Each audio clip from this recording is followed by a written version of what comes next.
தமிழ்நாட்டுக்கு ஒன்றிய பாஜக அரசு தொடர்ந்து செஞ்சுட்டு வரக்கூடிய வஞ்சகத்தை தட்டி கேட்கக்கூடிய துணிச்சலும் முதுகெலும்பும் திராவிட முன்னேற்ற கழகத்திற்கு மட்டும்தான் இருக்கு.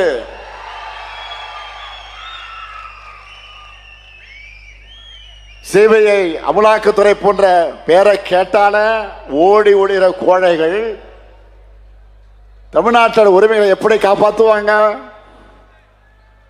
பாஜகவோட ஏவல் படையா செயல்படுகிற புலனாய்வுகளை வச்சுக்கிட்டு திமுகவை மிரட்டி பார்க்கலாம், பணிய வைக்கலாம் நினைச்சா மக்களுடைய ஆதரவோடு அதை எதிர்கொள்கிற உறுதி திமுகவுக்கு இருக்கு. நாங்க பணிய மாட்டோம், துணிஞ்சு ஒரு கை பார்ப்போம். மண் மொழி மானம் காத்திடும் எங்க 2000 ஆண்டு போற தொடர்ந்துடுவோம். 2026 தேர்தல் களமும் ஆரிய திராவிட போரின் மற்றொரு களம்தான். தமிழ் பண்பாட்டை அழிக்க நினைக்கிற அரசியல் எதிரிகளையும் அந்த எதிரிகளின் கூலி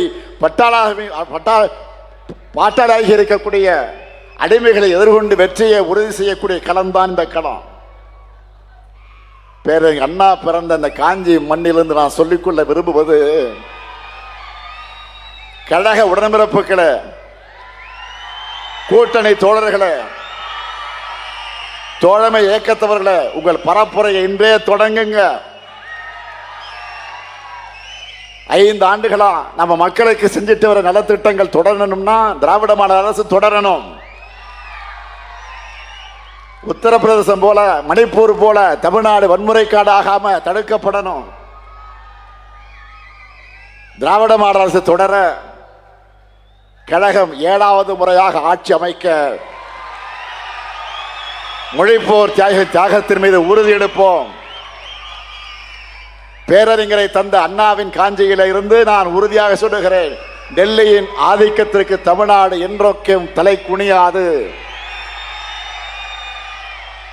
மீண்டும் சொல்லுகிறேன், டெல்லியின் ஆதிக்கத்திற்கு தமிழ்நாடு என்றும் தலை குனியாது. தீ பரவட்டும்,